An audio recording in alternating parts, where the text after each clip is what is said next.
முதன்மை செய்திகள் 50 செய்திகளை அடுத்தடுத்து பார்க்கலாம்.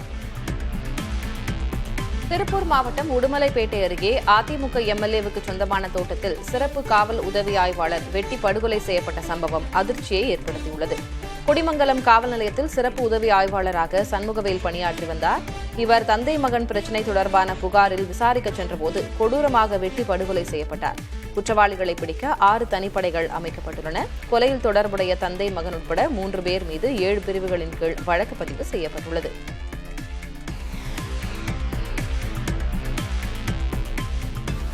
திருப்பூரில் வெட்டி கொல்லப்பட்ட சிறப்பு உதவி ஆய்வாளர் சண்முகவேல் குடும்பத்திற்கு 1 கோடி ரூபாய் நிவாரணம் வழங்க முதல்வர் ஸ்டாலின் உத்தரவிட்டுள்ளார். இது தொடர்பாக அறிக்கை வெளியிட்டிருக்கும் முதல்வர், சண்முகவேல் வெட்டி கொல்லப்பட்ட செய்தி அறிந்து அதிர்ச்சியும் வேதனையும் அடைந்ததாக தெரிவித்துள்ளார்.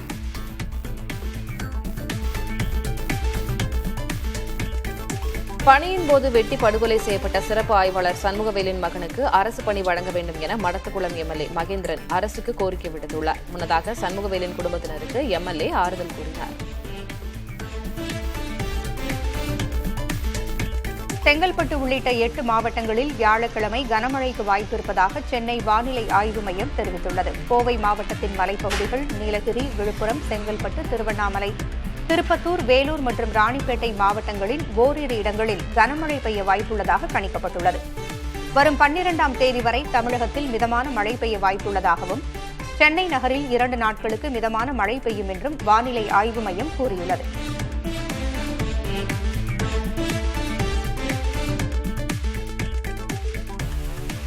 தமிழ்நாடு அரசின் திட்டத்தில் முதலமைச்சர் ஸ்டாலினின் பெயரை பயன்படுத்த தடையில்லை என்று உத்தரவிட்டுள்ள உச்சநீதிமன்றம் வழக்கு தொடர்ந்த அதிமுக எம்பி சி.வி. சண்முகத்துக்கு 10 லட்சம் ரூபாய் அபராதம் விதித்துள்ளது. மேலும் அரசியல் சண்டையை நீதிமன்றத்துக்கு கொண்டு வராதீர்கள் என்றும் எச்சரித்துள்ளது.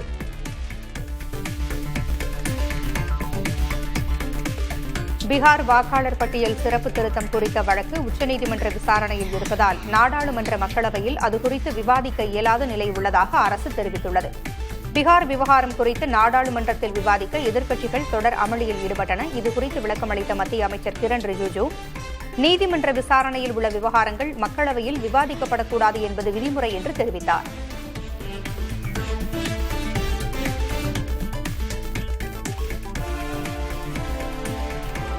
பீகார் வாக்காளர் பட்டியல் திருத்தம் குறித்து நாடாளுமன்றத்தில் விவாதம் நடத்தப்பட வேண்டும் என்பதில் இந்தியா கூட்டணி கட்சிகள் உறுதியாக இருப்பதாக காங்கிரஸ் தலைவர் மல்லிகார்ஜுன் கார்கே தெரிவித்துள்ளார். டெல்லியில் செய்தியாளர் சந்திப்பில் பேசிய அவர், பட்டியலினத்தவர், பழங்குடியினர், சிறுபான்மையினர் தங்கள் வாக்குரிமையை இழக்கும் அபாயம் ஏற்பட்டுள்ளதாகவும், இதுகுறித்து நாடாளுமன்றத்தில் விவாதிக்க ஆளும் கட்சி மறுப்பதாகவும் கார்கே குற்றம் சாட்டினார். மேகதாட்டு அணைக்கு எதிரான தமிழ்நாடு அரசு வழக்கை விரைவாக விசாரிக்க வேண்டும் என்ற கர்நாடக அரசின் கோரிக்கையை உச்சநீதிமன்றம் நிராகரித்தது. காவிரி ஆற்றின் குறுக்கே மேகதாட்டுவில் அணை கட்டும் கர்நாடக அரசின் திட்டத்தை அனுமதிக்கக்கூடாது என்று தமிழ்நாடு அரசு உச்சநீதிமன்றத்தில் வழக்கு தொடுத்துள்ளது. பல மாதங்களாக நிலுவையில் உள்ள இந்த வழக்கை விரைவாக விசாரணைக்கு பட்டியலிட கர்நாடக அரசு சார்பில் கோரிக்கை விடுக்கப்பட்டது. கர்த்தவ்ய பவன் என்ற பெயரில் மத்திய அரசு துறைகளுக்காக கட்டப்பட்டுள்ள புதிய கட்டடத்தை பிரதமர் மோடி திறந்து வைத்தார். இதில் மத்திய உள்துறை, வெளியுறவுத்துறை, கிராமப்புற வளர்ச்சி, சிறு குறு தொழில்கள் உள்ளிட்ட துறை அலுவலகங்கள் அமைந்துள்ளன. தற்போது உள்ள கட்டடங்கள் 50 ஆண்டுகளுக்கு மேல் பழமையானவை என்ற நிலையில் அவை புதிய கட்டடங்களுக்கு மாற்றப்பட்டுள்ளன. அமெரிக்க அதிபர் டிரம்பின் மிரட்டல்களுக்கு பிரதமர் மோடி பதிலடி கொடுக்காததற்கு அதானி தொடர்பாக அமெரிக்காவில் நடந்து வரும் விசாரணையே காரணம் என ராகுல் காந்தி தெரிவித்துள்ளார். எக்ஸ் சமூக தளத்தில் பதிவிட்டுள்ள அவர், ரஷ்ய எண்ணெய் விவகாரத்தில் மோடி, அதானி, அம்பானிக்கு இடையில் உள்ள நிதி ரீதியான தொடர்பை அம்பலப்படுத்தப் போவதாக ஒரு மிரட்டல் இருப்பதாகவும் தெரிவித்துள்ளார். இதன் காரணமாகவே மோடியின் கைகள் கட்டப்பட்டுள்ளதாகவும் ராகுல் காந்தி கூறினார்.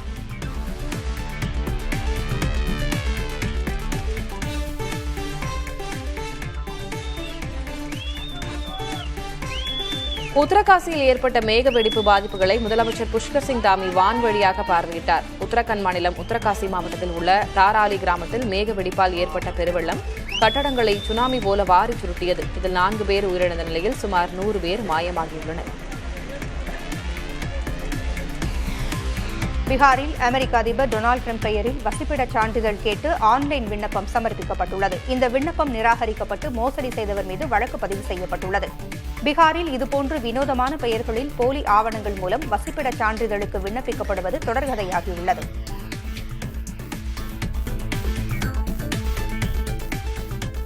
சூதாட்ட செயலிகள் மூலம் சட்டவிரோத பணப்பரிமாற்றம் நடந்திருப்பதாக கூறப்படும் வழக்கில் தெலுங்கு நடிகர் விஜய் தேவரகொண்டா அமலாக்கத்துறை முன் ஆஜராகி விளக்கம் அளித்தார். இந்த வழக்கில் ஆன்லைன் சூதாட்ட செயலிகள் வழியாக நடந்த கருப்பு பண பரிமாற்றம் குறித்து அமலாக்கத்துறை தீவிரமாக விசாரணை நடத்தி வருகிறது. இந்த சூழலில் சில திரைப்படங்களின் விளம்பர நிகழ்ச்சி ஏற்பாடுகளில் இந்த பணம் பயன்படுத்தப்பட்டதாக அதிகாரிகள் சந்தேகிக்கின்றனர். இமாச்சல பிரதேசத்தில் வெள்ளப்பெருக்கில் சிக்கிய 413 பேரை துணை ராணுவத்தினர் துணிச்சலுடன் போராடி மீட்டனர். ஜாங்லிங் என்ற பகுதியில் ஏற்பட்ட மேகவெடிப்பால் பெருகிய வெள்ளத்தில் கைலாய யாத்திரை சென்ற 413 யாத்ரீகர்கள் சிக்கினர். அவர்களை கயிறு கட்டி அதன் மூலம் இந்தோ திபெத்திய எல்லை பாதுகாப்பு படையினர் மீட்டனர். குஜராத்தின் கட்ச் பகுதியில் 9500 ஆண்டுகளுக்கு முன் மனிதர்கள் வாழ்வதற்கான ஆதாரங்கள் கிடைத்துள்ளதாக தொல்லியல் அறிஞர்கள் தெரிவித்துள்ளனர். ஐஐடி கான்பூர், ஐஐடி காந்திநகர் உள்ளிட்ட அமைப்புகள் நடத்திய அகழாய்வில் உடைந்த சில பானை ஓடுகள் கிடைத்ததாகவும், இதை ஆய்வு செய்ததில் 9000 முதல் 9500 ஆண்டுக்கு முற்பட்டதாக இவை இருக்கலாம் என தெரியவந்ததாகவும் ஆய்வுக்குழுவினர் தெரிவித்தனர். மயிலாடுதுறை காங்கிரஸ் எம்பி சுதாவிடம் தங்கச்சங்கிலியை பறித்த நபர் டெல்லியில் கைது செய்யப்பட்டுள்ளார். புதுடெல்லியில் காலை நடைபயிற்சி சென்றிருந்தபோது தன்னுடைய 4 பவுண்ட் தங்கச்சங்கிலியை மர்ம நபர்கள் பறித்துச் சென்றதாக எம்பி சுதா புகார் கூறினார். இதுகுறித்து மத்திய உள்துறை அமைச்சகத்திடமும் மக்களவை செயலாளரிடமும் சுதா புகார் அளித்திருந்தார். இந்நிலையில் குற்றவாளியை கைது செய்திருப்பதாகவும் அவரிடமிருந்து சுதாவின் நகை மீட்கப்பட்டிருப்பதாகவும் டெல்லி காவல்துறையினர் தெரிவித்துள்ளனர். தெருநாய்கள் கடித்து பாதிக்கப்படுபவர்கள் அதிகரித்து வரும் சூழலில் நாய்களுக்கு கருத்தடை மற்றும் தடுப்பூசி போடுவதற்கான நிதியுதவியை மத்திய அரசு அதிகரித்துள்ளது. ஒவ்வொரு திருநாய்க்கும் தடுப்பூசி மற்றும் கருத்தடை செய்ய 445 ரூபாய் வழங்கப்பட்டு வந்த நிலையில் அது 800 ரூபாயாக உயர்த்தி வழங்கப்படும் என தெரிவிக்கப்பட்டுள்ளது.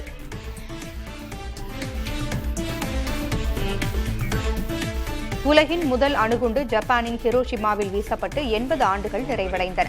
மனிதகுலம் எதிர்கொண்ட மிக மோசமான பேரழிவை நினைவு கூறும் வகையில் இந்திய நாடாளுமன்றத்தில் 2 நிமிட மௌன அஞ்சலி செலுத்தப்பட்டது. இரு அவைகளிலும் அலுவல்கள் தொடங்கும் முன்பு இந்த மௌன அஞ்சலி செலுத்தப்பட்டது.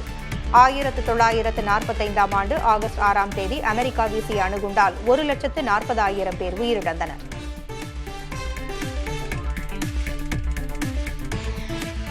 உள்துறை அமைச்சர் அமித் ஷாவை அவதூறாக பேசிய புகாரில் மக்களவை எதிர்க்கட்சித் தலைவர் ராகுல் காந்தி ஜார்க்கண்ட் சிறப்பு நீதிமன்றம் பிணை வழங்கியுள்ளது. 2018ஆம் ஆண்டு ஜார்க்கண்ட் மாநிலம் சாய்பாசாவில் கூட்டம் ஒன்றில் பேசிய ராகுல் காந்தி அமித் ஷாவை அவமதிக்கும் வகையில் பேசியதாக பிரதாப் குமார் என்பவர் வழக்கு தொடர்ந்தார். இவ்வழக்கில் ராகுல் காந்தி அளித்த ஜாமீன் மனுவை எம்பி எம்எல்ஏக்களுக்கான நீதிமன்றம் ஏற்றுக்கொண்டு அவரை விடுவித்தது. கடன்களுக்கான வட்டி விகிதங்களில் மாற்றமில்லை என ரிசர்வ் வங்கி அறிவித்துள்ளது. ரிசர்வ் வங்கியின் 3 நாள் நிதிக் கொள்கை கூட்ட முடிவில் அவ்வங்கியின் ஆளுநர் சஞ்சய் மல்ஹோத்ரா இதனை அறிவித்தார். எனவே கடன்களுக்கான ரெப்போ வட்டி விகிதம் 5.5%ஆகவே தொடரும்.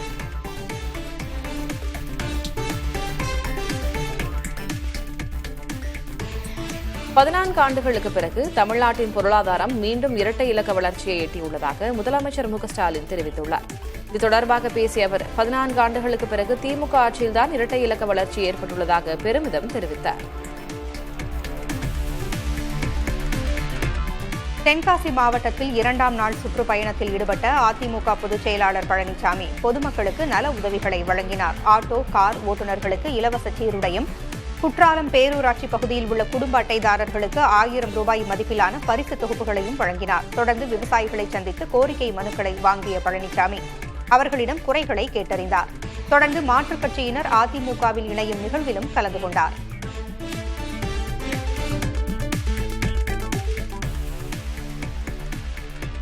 கவின் படுகொலை வழக்கில் சம்பவம் நடந்த இடத்திற்கு முதலில் சென்ற சிறப்பு ஆய்வாளர் மற்றும் காவலரிடம் 2 மணி நேரத்திற்கு மேலாக சிபிசிஐடி காவல்துறையினர் விசாரணை மேற்கொண்டனர். சென்னையில் ஐடி நிறுவனத்தில் பணியாற்றிய கவின் கடந்த 27ஆம் தேதி பாளை கேடிசி நகரில் காதல் விவகாரத்தில் வெட்டி படுகொலை செய்யப்பட்டார். இந்த சம்பவம் தொடர்பாக அதே பகுதியில் வசித்து வரும் காவல் உதவி ஆய்வாளர் சரவணன் மற்றும் அவரது மகன் சுஜித்தும் கைது செய்யப்பட்டனர்.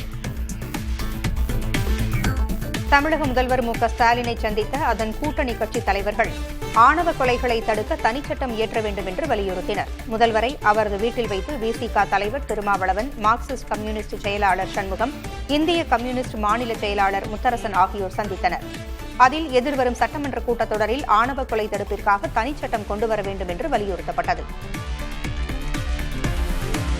வடமாநில நபர்களை தமிழ்நாட்டில் வாக்காளர்களாக சேர்ப்பது தவறான செயல் என்றும் மிகப்பெரிய ஊழல் எனவும் பாஜக மாநில தலைவர் நயினார் நாகேந்திரன் தெரிவித்துள்ளார். வடமாநிலத்தைச் சேர்ந்த 7 பேர் தமிழ்நாட்டு வாக்காளர்களாக மாறப்போகிறார்கள் என்று சீமான் கூறியிருந்தது தொடர்பான கேள்விக்கு பதிலளித்த அவர், எவ்வளவு பேரை சேர்த்தாலும் ஆட்சி மாற்றம் வருவது உறுதி என்றார்.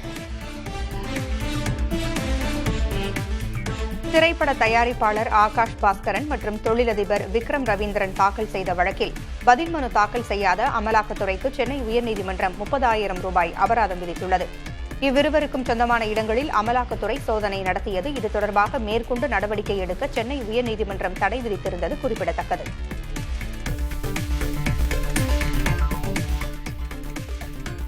சென்னை ரிப்பன் மாளிகை முன்பாக 6வது நாளாக தூய்மை பணியாளர்கள் போராட்டத்தில் ஈடுபட்டதால் ராயபுரம், திருவிக நகர் மண்டலங்களில் சாலைகளில் குப்பைகள் அதிக அளவில் தேங்கியிருந்தன. தூய்மை பணியை தனியார் மயமாக எதிர்ப்பு தெரிவித்தும் பணி நிரந்தரம் கோரியும் சென்னை மாநகராட்சி ஒப்பந்த தூய்மை பணியாளர்கள் 6வது நாளாக போராட்டத்தில் ஈடுபட்டனர்.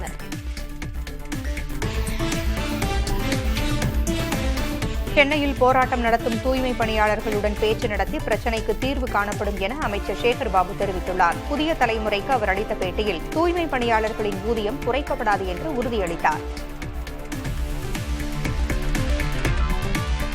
கோவை கடைவீதி காவல் நிலையத்தில் ஒருவர் தூக்கில் தொங்கிய சம்பவத்தில் அஜாக்கிரதையாக இருந்த உதவி ஆய்வாளர் உட்பட 2 காவலர்கள் ஆயுதப்படைக்கு மாற்றப்பட்டனர். கோவை பெரியகடை வீதி காவல் நிலையத்தில் எஸ்ஐ அறையில் ராஜன் என்பவர் தூக்கில் தொங்கிய நிலையில் சடலமாக மீட்கப்பட்டார். அவர் பேருந்திலிருந்து இறங்கி காவல் நிலையத்திற்குள் நடந்து செல்லும் சிசிடிவி காட்சிகள் வெளியாகியுள்ளன. கோவை காவல் நிலையத்தில் ஒருவர் உயிரிழந்த விவகாரத்தில் சந்தேகம் எதுவும் இல்லை என இறந்தவரின் உறவினர்கள் தெரிவித்துள்ளனர். இது தொடர்பாக பேசிய உயிரிழந்தவரின் சகோதரி, சில நாட்களாக தனது சகோதரர் மனநிலை சரியில்லாமல் இருந்ததாகவும் இதனால் அவர் தற்கொலை செய்து கொண்டிருக்கலாம் என்றும் தெரிவித்தார். திருப்பூர் மாவட்டம் தாராபுரத்தில் வெட்டி கொல்லப்பட்ட உயர்நீதிமன்ற வழக்கறிஞரின் உடலை 10 நாட்களுக்கு பிறகு உறவினர்கள் பெற்றுக் கொண்டனர். குற்றவாளிகளை கைது செய்ய வலியுறுத்திய உறவினர்கள் உடலை வாங்க மறுத்து வந்தனர். சிபிஐ விசாரணை கோரி வழக்கும் தொடர்ந்தனர். இந்நிலையில் கொல்லப்பட்ட முருகானந்தத்தின் பெரியப்பா உள்ளிட்ட 12 பேர் கைது செய்யப்பட்டனர். இந்து சமய அறநிலையத்துறை சார்பில் அறுபடை வீடுகளுக்கு மூத்த குடிமக்களுக்கான இலவச ஆன்மீக பயணம் அறிவிக்கப்பட்டுள்ளது. 60 முதல் 70 வயதிற்குட்பட்ட ஆண்டு வருமானம் 2 லட்சம் ரூபாய்க்கு மிகாமல் இருக்கும் 2000 பக்தர்கள் இந்த பயணத்தில் பங்கேற்கலாம். விண்ணப்பங்களை அறநிலையத்துறை இணையதளத்தில் பதிவிறக்கம் செய்து உரிய சான்றிதழ்களுடன் செப்டம்பர் 15ஆம் தேதிக்குள் மண்டல இணை ஆணையர் அலுவலகங்களில் சமர்ப்பிக்க வேண்டும். தமிழ்நாடு பகுஜன் சமாஜ் கட்சி தலைவர் ஆம்ஸ்ட்ராங் கொலை வழக்கில் கைது செய்யப்பட்ட 17 பேர் மீதான குண்டர் சட்டத்தை சென்னை உயர்நீதிமன்றம் ரத்து செய்து உத்தரவிட்டது. இந்த வழக்கில் 27 பேரை கைது செய்த காவல்துறை 26 பேர் மீது குண்டர் சட்டத்தில் வழக்கு பதிவு செய்தது. இவர்களில் 17 பேர் குண்டர் சட்டத்திலிருந்து விடுவிக்க கோரி உயர்நீதிமன்றத்தில் மனு தாக்கல் செய்தனர். புதுச்சேரியில் 10வது நாளாக நீடிக்கும் சாலை போக்குவரத்து கழக ஊழியர்களின் வேலை நிறுத்தம் காரணமாக கிராமப் பகுதி மக்கள் பெரும் சிரமத்திற்கு ஆளாகி வருகின்றனர். 7வது ஊதிய குழுவை அமல்படுத்துவது, ஒப்பந்த ஊழியர்களை நிரந்தரம் செய்வது உள்ளிட்ட கோரிக்கைகளை முன்வைத்து அவர்கள் வேலை நிறுத்தத்தை தொடங்கினர். போராட்டம் 10வது நாளாக நீடிப்பதால் கிராமப் பகுதிகளுக்கு போக்குவரத்து தடைபட்டுள்ளது. மேற்கு தொடர்ச்சி மலைப்பகுதிகளில் பெய்த கனமழையால் தேனி மாவட்டம் மேகமலை அருவியில் தொடர்ந்து 2வது நாளாக வெள்ளப்பெருக்கு ஏற்பட்டது. இதன் காரணமாக அருவியில் குளிக்க சுற்றுலா பயணிகளுக்கு வனத்துறை தடை விதித்தது. இதனால் ஆர்வத்தோடு வந்த சுற்றுலா பயணிகள் ஏமாற்றத்தோடு திரும்பும் நிலை ஏற்பட்டது. இலங்கை கடற்படையினரால் இருவேறு இடங்களில் ராமநாதபுரம் மாவட்ட மீனவர்கள் 14 பேர் கைது செய்யப்பட்டனர். எல்லை தாண்டி மீன்பிடித்ததாக குற்றஞ்சாட்டி இலங்கை கடற்படை கைது செய்துள்ளது. இலங்கை கடற்படையின் தொடர் கைது நடவடிக்கைக்கு தமிழக மீனவர்கள் கண்டனம் தெரிவித்தனர். புதுச்சேரி நெல்லித்தோப்பு பகுதியில் உள்ள புகழ்பெற்ற புனித விண்ணேற்பு அன்னை ஆலயத்தின் 174வது ஆண்டு பெருவிழா கொடியேற்றத்துடன் தொடங்கியது. சிறப்பு திருப்பலிக்கு பின் அன்னையின் கொடி ஊர்வலமாக ஆலய வளாகத்திற்கு கொண்டுவரப்பட்டு ஏற்றப்பட்டது. திரளான கிறிஸ்தவர்கள் இந்த நிகழ்வில் பங்கேற்றனர்.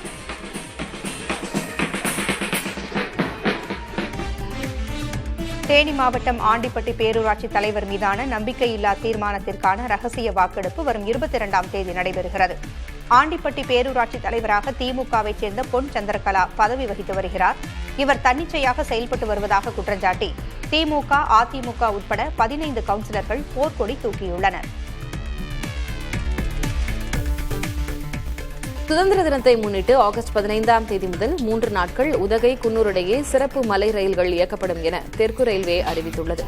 காலை 8:20 மணிக்கு குன்னூரிலிருந்து புறப்படும் ரயில் 9:40க்கு உதகையை அடையும். மாலை 4:45க்கு உதகையிலிருந்து புறப்பட்டு 5:55க்கு குன்னூர் செல்லும் எனவும் தெரிவிக்கப்பட்டுள்ளது. மத்திய அரசின் ஜவுளித்துறையால் டெல்லியில் வழங்கப்படும் தேசிய விருதுக்கு ராணிப்பேட்டையைச் சேர்ந்த நெசவாளர் தேர்வாகியுள்ளார். ஆண்டுதோறும் தேசிய கைத்தறி தினமான ஆகஸ்ட் 7ஆம் தேதி நாடு முழுவதும் தேர்வு செய்யப்பட்ட கைத்தறி நெசவாளர்களுக்கு மத்திய அரசு விருது வழங்கி வருகிறது. இந்த ஆண்டு ராணிப்பேட்டை மாவட்டம் பனப்பாக்கம் கிராமத்தைச் சேர்ந்த நெசவாளர் ராஜசேகர் தேர்வு செய்யப்பட்டுள்ளார்.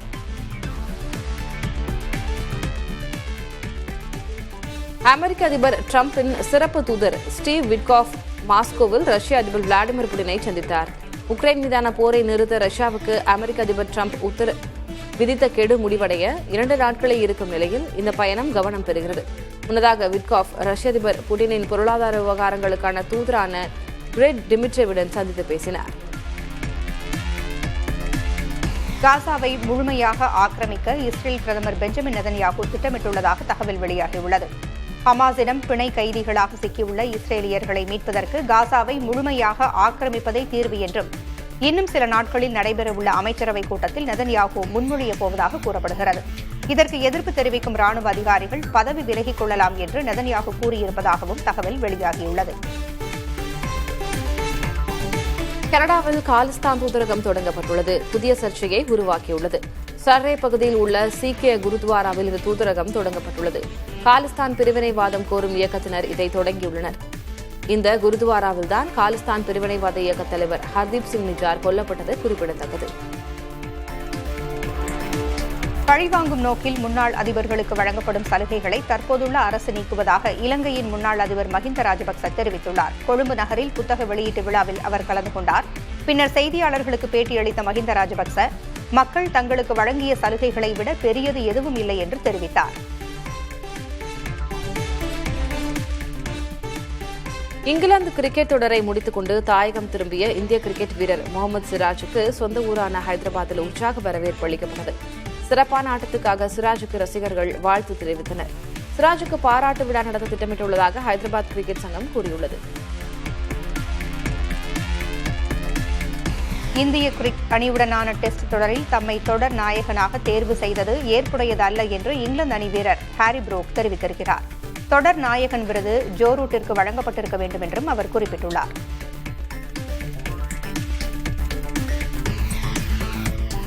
கர்நாடகாவில் ஏழை மாணவி ஒருவர் கல்லூரியில் சேர கிரிக்கெட் வீரர் ரிஷப் பண்ட் 40,000 ரூபாய் கொடுத்து உதவியுள்ளார். பாகல்கோட் மாவட்டத்தைச் சேர்ந்த ஜோதி கனபூர் என்ற மாணவி பள்ளிப்படிப்பை முடித்துவிட்டு கல்லூரியில் சேர விரும்பிய நிலையில் அதற்குரிய பணம் இல்லாமல் தவிக்க நேர்ந்தது. மாணவியின் பெற்றோர் தங்களுக்கு தெரிந்த உள்ளூர் நபரான அனில் என்பவரிடம் இதுகுறித்து முறையிட அவர் பெங்களூருவில் உள்ள கிரிக்கெட் நண்பர்கள் மூலம் ரிஷப் பண்டின் கவனத்திற்கு கொண்டு சென்றார். பிரபல நடிகை மிருணாள் தாக்கூர் நடிகர் தனுஷுடன் பழகி வருவதாக தகவல் வெளியாகியுள்ளது. சமீபத்தில் மிருணாள் தாக்கூர் கலந்து கொண்ட ஒரு பார்ட்டியில் தனுஷ் கலந்து கொண்டதும் மிருணாள் நடித்த சன் ஆஃப் சர்தார் 2 திரைப்படத்தின் திரையிடலில் அவர் கலந்து கொண்டதும் இந்த தகவலுக்கு வலு சேர்த்துள்ளது.